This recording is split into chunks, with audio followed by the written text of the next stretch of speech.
Hey guys, Luke here and welcome back to Season 3, Episode 10 of my Rugby League Live 3 West Tigers Career Mode. Now in this episode, it's going to be a little bit of a different one, a little bit of a short one, and that's because we're just taking on the Storm. It is a bye-ravaged round, so a lot of sides missing out on plays, and for us, we've got Tedesco and Woods in the New South Wales camp, and we have Sam Thaiday and Chris Griezmull in the Queensland camps. Now Griezmull, it was a very, very shocking one to me, a little bit unexpected. Now I know he is rated pretty well, he's played pretty well for many, many years for us. I believe this is his second or third year for us, and he's been really, really good for us. So I am happy for him, but at the same time I was a little bit shocked. Now, that did result in a fair few changes for us. Obviously, 4 players out, 4 somewhat key players, some more than others. But Tedesco, he will be replaced by Kevin Aguama moving to fullback and Kitty Glyman onto the wing.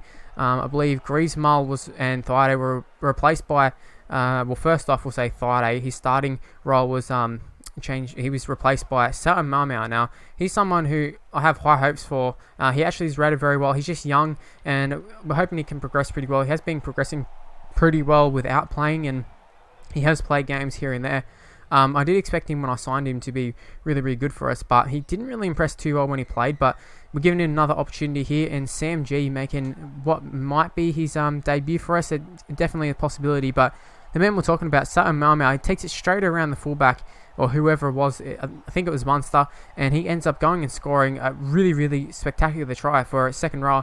He's sort of in the mould of Alex Glenn. That's how I'm imagining him to be. And if you're wondering where we signed him from, we signed him a few years ago from the Rabbitohs under-20s. He was like 80-something rated for a 19-year-old, so I thought we got to get him in, and I expected him to come in and play first grade, but obviously that didn't happen. He missed out in grand finals and that sort of stuff, and hopefully we can sort of get him involved this season. That would be quite nice. But a great start to the game we've had. Now I'll talk about it just here. I sort of touched on it. The last player as well was at prop. I actually can't even remember who came in for prop. It was probably like Mike Cooper or someone came into the bench. I can't really tell, to be honest. I'm totally blanked on that, but yeah, you can see we're absolutely smashing the Storm, and that would be satisfying normally. I mean, we've smashed the Titan, that sort of stuff, and I enjoyed that win. We smashed most of the sides of this season, and they were all satisfying. But this one, not so much. But this is actually a really, really nice play here. You can see it is a foot race between Luke Brooks and Cameron Munster, and you'd think Luke Brooks is going to go the distance, and he does. He ends up scoring, so it's 22-0 with the kick to come. What a goal! What a try that was. That was actually a pretty nice goal there off the post from Curtis Sirenen, but that try was actually really, really nice. You might be thinking it's a pretty average sort of try. Why do you find that one so good? All he did was pass it to it and run to the line, but I just thought the way that we cut back inside and threw the pass to a flying Luke Brooks on the inside who hit the ball at pace, I really, really like that. I like when players hit holes like that, and I thought it just looked amazing, to be honest with you. I went back even like after I scored that try. I don't do it too often anymore, but I went back after I scored that try, and I just like sort of admired it, to be honest, in the instant replay section. But I keep talking about it a little bit and then getting off topic or whatever. So I'm just going to ignore the gameplay. You can see Luke Brooks scores second try up to 34-0 with a sim bin to the Storm.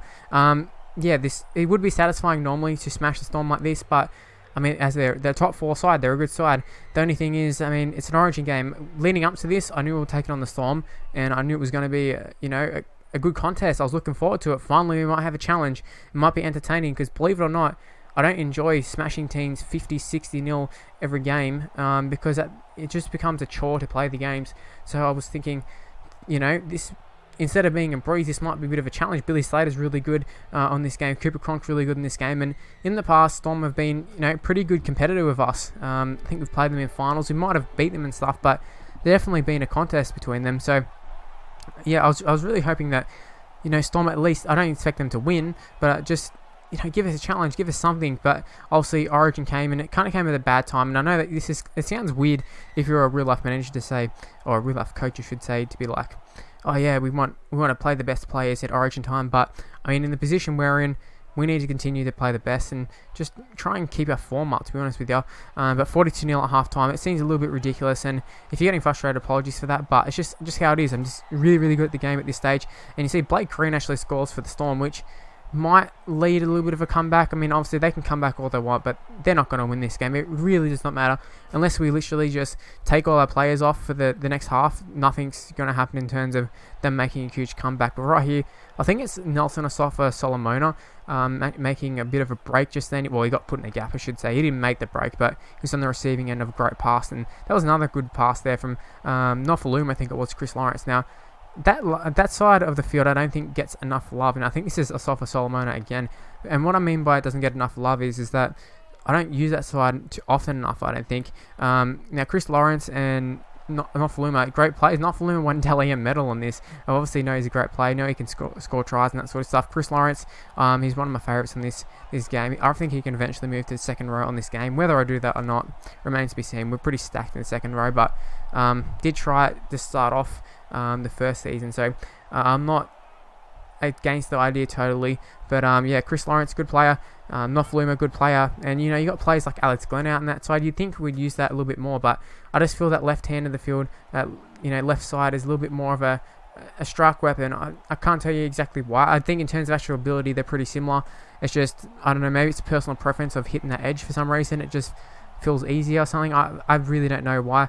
But the Guama seems to be on the end of a lot of balls, and I do think in terms of finishing, the Guama is a bit better than Nofaluma, but both have got their pros and cons. Now, Will Chambers has been one of the few players from the Storm to really play well, and he's going to pick up his second try here. This is great determination from Chambers, running length of the field. Now, Storm, I'll give credit to them, they didn't give up. That's something that we could forgive him for giving up at this stage because of the scoreline. It was 42-0 at half-time. Like, lots of teams would have just said, stuff it.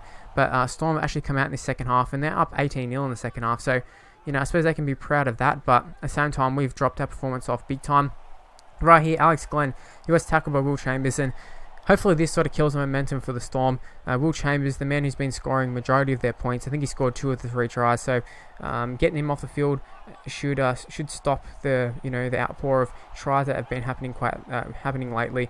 Now, Sam Mama, I talked about him briefly. Well, not briefly, I talked about him for a little while in an extended period in terms of him trying to find a spot in the side for him and that sort of stuff. Should he have good performances? And that was maybe foreshadowed the performance he had here. A great performance. He scored a try, set up a try there. Now you might be thinking, why didn't I just throw the pass initially? I wanted to see if he could actually score the try, and it obviously didn't happen, but he got the arm free, and Curtis Sirinen crossed over for a try. You can see right here, Will Chambers must still be off the field because Havili is the one kicking the goal, and that was the last play of the game to concede a try. A little bit disappointing, but when you win 46-24, you cannot be disappointed, especially with the players out and that sort of stuff. I was very, very proud of the lads, and Storm, even though they had players out, they're not a shit side. The one thing that was a little bit disappointing from this game was David Clemmer on the receiving end of a suspension for 2 matches. Now, I didn't actually catch when the high tackle happened, but yeah, it must have happened somewhere. I just missed it in editing, and yeah, he's going to be out for 2 games. And you can see here, this just shows we played in round 11, round 12 we had the bye, and next episode I think we'll be back to normal, possibly, who knows. But the main thing here, the ladder, you can see we've extended our lead to 4 points as opposed to the 2 points it was before. And with that, I'd like to say thank you for watching. If you did enjoy the video, please leave a like, subscribe to my channel, follow me on Twitter at Mr. Luke YT, Facebook page in the description below, and I'll see you for my next video. Bye guys.